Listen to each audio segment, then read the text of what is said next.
Première partie du cours, la raison est-elle le fondement de la vérité? Grand A, vérité cohérence et vérité correspondance. Ne vous inquiétez pas, on va bien sûr définir ces deux termes. Mais avant ça, demandons-nous donc pourquoi l'homme a-t-il besoin de vérité? L'homme, il a d'abord besoin de vérité pour vivre, tout simplement pour savoir ce qui est bon et ce qui est mauvais pour lui. Par exemple, savoir que les champignons rouges à point blanc ne sont pas comestibles.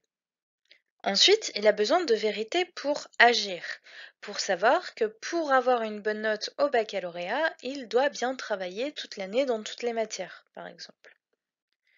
Ensuite, l'homme a besoin de vérité pour s'organiser avec les autres.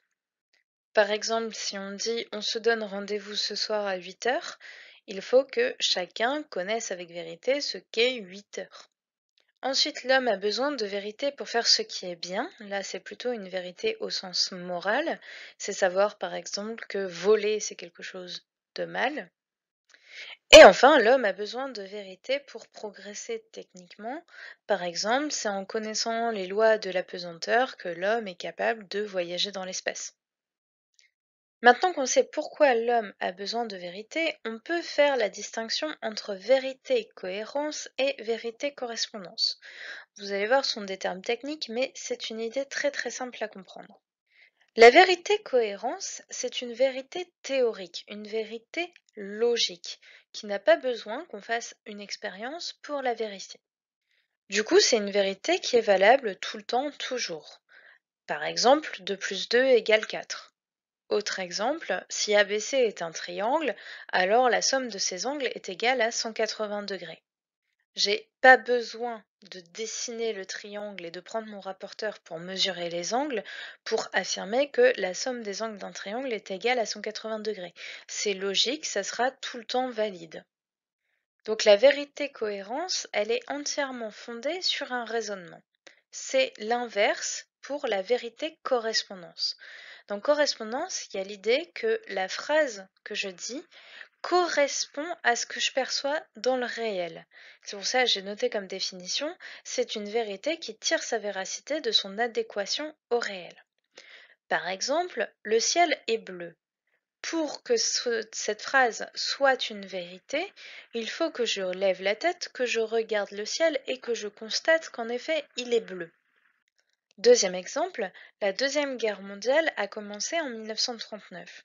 Alors effectivement, moi-même, je n'ai pas fait l'expérience de la Deuxième Guerre mondiale, mais il y a des personnes dans le passé qui l'ont fait et qui peuvent en témoigner. Donc c'est aussi une vérité correspondance parce que c'est une affirmation qui se vérifie par rapport à une expérience passée ou présente. Donc, la vérité correspondance se fonde sur l'expérience, alors que la vérité cohérence se fonde sur la raison. Alors, vous allez bien noter cette définition très importante de la raison. La raison, qu'est-ce que c'est? C'est la faculté de connaître, de bien juger, de discerner le vrai du faux. La raison, elle est propre à l'homme, les animaux n'ont pas de raison, et elle est universelle. Universelle, qu'est-ce que ça veut dire? Ça veut dire que tous les êtres humains sont capables de suivre les principes de base de la logique, par exemple de ne pas affirmer une chose et son contraire, de ne pas affirmer il fait beau et il pleut en même temps. Grand B, le syllogisme et ses limites. Alors, en série technologique, normalement, vous savez déjà ce que c'est qu'un syllogisme, puisque c'est ce que vous utilisez en droit, notamment. Je fais quand même un petit rappel. Le syllogisme, c'est la forme de base d'une déduction. C'est une forme de raisonnement qui consiste à partir de deux prémices pour arriver à une conclusion. Bon, si vous voulez briller en société, vous pouvez retenir que la première prémisse, on l'appelle la prémisse majeure, et la deuxième, on l'appelle la prémisse mineure. On ne sait jamais, ça peut toujours servir. Alors, le plus célèbre syllogisme de l'histoire de la philosophie, c'est celui-là. Tous les hommes sont mortels, or Socrate est un homme, donc Socrate est mortel. Il semble alors qu'en procédant par syllogisme, on ne peut pas manipuler la vérité, puisque celle-ci, elle est déduite logiquement. Or, la logique étant universelle, il n'y aurait pas de discussion possible sur les connaissances. Néanmoins, le syllogisme, il a certaines limites et il pose un certain problème. En effet, ce syllogisme, il permet de mettre en évidence une propriété, quelque chose qui était déjà inclus dans la définition de l'objet. Autrement dit, le syllogisme, il permet de prouver et de mettre en évidence quelque chose, mais c'était quelque chose que l'on savait déjà.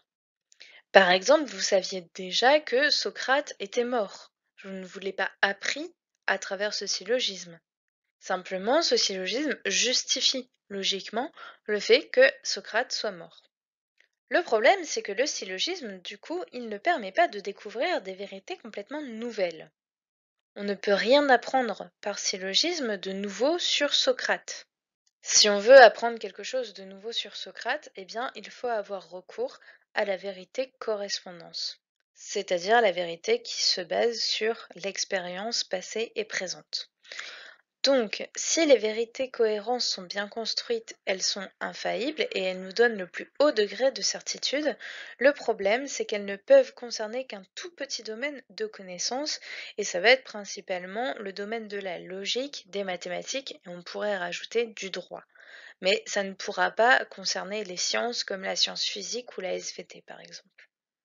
Grand C, la science parvient-elle à fonder des vérités universelles? On va maintenant s'intéresser à l'autre vérité, la vérité correspondance, puisque, on vient de le dire, il semble qu'elle permette de couvrir un nombre de connaissances beaucoup plus grand.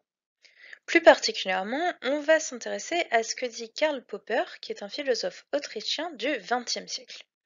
Alors, il faut faire un tout petit peu d'histoire des sciences, et il faut savoir que jusqu'à la fin du XIXe siècle, les sciences, alors j'entends par là principalement la SVT et la science physique, elles procédaient par ce qu'on appelle l'induction. Qu'est-ce que c'est l'induction? C'est d'abord j'observe ce qui se passe autour de moi, ensuite je recrée ces observations en faisant des expériences, et enfin je formule une théorie. Prenons un exemple d'actualité. Si je procède par induction par rapport au coronavirus et un médicament qui serait susceptible de le guérir, j'observe que tel patient qui a pris tel médicament a guéri du coronavirus. Première étape. Deuxième étape, j'expérimente. Je donne ce même médicament à tous les patients qui ont le coronavirus. Je vois qu'ils guérissent. Je formule ma théorie, tel médicament permet de guérir du coronavirus. Ça, c'est l'induction. Sauf que Karl Popper, il critique l'induction, parce qu'il dit qu'il suffit qu'un seul patient ne guérisse pas du coronavirus avec ce médicament pour que toute la théorie soit foutue en l'air et que toute la théorie soit contredite. Karl Popper, il va plutôt favoriser la déduction. La déduction, ça consiste à partir à l'inverse de la théorie, déduire les conséquences et seulement dans un dernier temps vérifier par l'expérience que notre théorie fonctionne bien. Donc si vous voulez, c'est le renversement de l'induction. Si je reprends le même exemple, il y a telle molécule dans tel médicament qui pourrait limiter les effets de la maladie. Conséquence, tel médicament permettrait de lutter contre le coronavirus. Je fais une expérience, je prends un certain nombre de malades, je leur donne le médicament, je prends un autre groupe de malades auquel je ne donne rien ou un faux médicament, c'est ce qu'on appelle un contrôle test. Et si effectivement dans mon premier groupe de malades il y a plus de guéris que dans mon deuxième groupe de malades auquel je n'ai rien donné, alors c'est que ma théorie est vérifiée et que mon médicament fonctionne. Si je creuse un petit peu, comment Popper explique-t-il ça? Déjà, premier point, il critique l'induction car il explique que rien ne garantit qu'un jour on n'observera pas un contre-exemple qui remettra en cause toute la théorie. Alors, Popper, évidemment, à son époque, il n'y avait pas de coronavirus, donc il ne pouvait pas en parler. Lui, il nous donne un exemple encore plus simple. Il nous dit, imaginons que je formule la théorie, tous les signes sont blancs. Eh bien, si un jour j'observe un signe noir, ça veut dire que ma théorie sera complètement fausse et il aura suffi d'un seul signe noir pour renverser, pour abolir la théorie, tous les signes sont blancs. Le problème, c'est qu'on ne peut pas savoir si un jour on va croiser un signe noir. On ne peut pas savoir si dans le futur, les signes ne vont pas muter et vont tous devenir noirs. Ce qui fait que l'induction, elle est très problématique. C'est pourquoi ils préfèrent la déduction. Pourquoi? Parce que la déduction, elle est fondée sur la logique. Donc les théories de la déduction, elles sont toujours valides sur un plan logique. Il suffit simplement de montrer que ce qui est valide sur un plan logique marche bien, correspond bien à notre réalité. Logiquement, dans telle molécule, il y a tel principe actif qui fait que on guérit du coronavirus ou qui fait que les signes sont blancs. Et donc, dans la logique, ça devrait se passer comme ça, et il ne nous reste plus qu'à vérifier que dans la réalité, effectivement, c'est bien les effets qu'on observe. La critique que l'on peut faire de la déduction, c'est qu'en commençant comme ça par la théorie, et non pas par notre expérience du réel, eh bien, on a un regard biaisé sur le réel, parce qu'on va chercher à confirmer notre théorie, donc on va observer le réel selon une certaine grille de lecture, selon un certain a priori. On ne va pas avoir une vision neutre de la réalité. Grandez le scepticisme. Alors, on a vu que la vérité cohérence, elle n'était pas très satisfaisante parce qu'elle ne correspond qu'à un petit nombre de vérités. La vérité correspondance, elle est un petit peu plus satisfaisante, mais le problème, c'est qu'elle entraîne une vision biaisée du réel. Donc, ni l'une ni l'autre ne sont complètement satisfaisantes.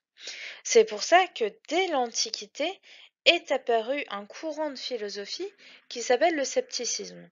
Alors attention, le scepticisme, comme je vous le dis, c'est apparu dans l'Antiquité, mais il existe des sceptiques à toutes les périodes de l'histoire de la philosophie. Le tout premier sceptique dans l'Antiquité, il s'appelle Protagoras. Que dit Protagoras et que vont reprendre tous les sceptiques après lui? Il va dire, premier point, que l'on ne peut connaître les vérités que par l'expérience, donc que par rapport à la perception que l'on en a. Or, l'expérience, elle est subjective, puisque chacun a son corps, chacun a sa position dans l'espace, chacun a sa manière de ressentir les choses. On ne fait pas la même expérience que son voisin. Chacun a sa propre expérience. Or, comme on a dit que la vérité, eh ben, elle dépend de l'expérience, ça fait que la vérité, elle dépend de chacun. Il n'y a pas de vérité certaine et absolue, selon Protagoras. C'est comme si chacun vivait dans son propre monde et chacun a le droit de croire à sa propre vérité. C'est pour ça aujourd'hui que quand on dit de quelqu'un qu'il est sceptique, c'est qu'il ne croit pas ce qu'on lui dit, mais toujours en doute ce qu'on lui propose. Parce que pour lui, ce qui est vrai, c'est ce qu'il perçoit lui-même. On peut alors se poser la question, s'il n'y a pas de vérité absolue, tout n'est-il que croyance? Et c'est ce qu'on verra dans la deuxième partie.